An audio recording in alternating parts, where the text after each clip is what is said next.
মুক্তিযুদ্ধ বিষয়ক মন্ত্রণালয়ের অধীনে জুলাই গণ অভ্যুত্থান অধিদপ্তর করা হচ্ছে বলে জানিয়েছেন তথ্য ও সম্প্রচার উপদেষ্টা নাহিদ ইসলাম। তিনি বলেন, মুক্তিযুদ্ধ বিষয়ক মন্ত্রণালয়ের অধীনে শহীদ পরিবার ও আহতদের আজীবন সহায়তা ও পুনর্বাসন করা হবে। এর মধ্যে 1826 শহীদ পরিবার ও 11,000 আহত তালিকাভুক্ত হয়েছে। 31 জানুয়ারির মধ্যে তালিকাভুক্ত হওয়ার সুযোগ রয়েছে। এরপর আর আবেদন নেওয়া হবে না।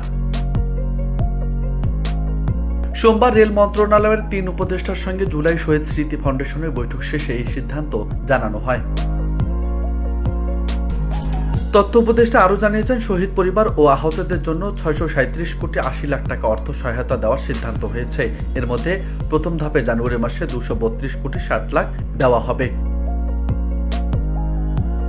শহীদ পরিবার আগের ঘোষণা অনুযায়ী 30 লাখ টাকা পাবে বলে উল্লেখ করেন উপদেষ্টা। তিনি বলেন, এর মধ্যে 10 লাখ টাকা এফডিআর, আহতদের সর্বোচ্চ 5 লাখ টাকা দেওয়া হবে।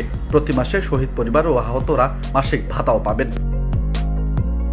নিউজ ডেস্ক, বার্তা 24।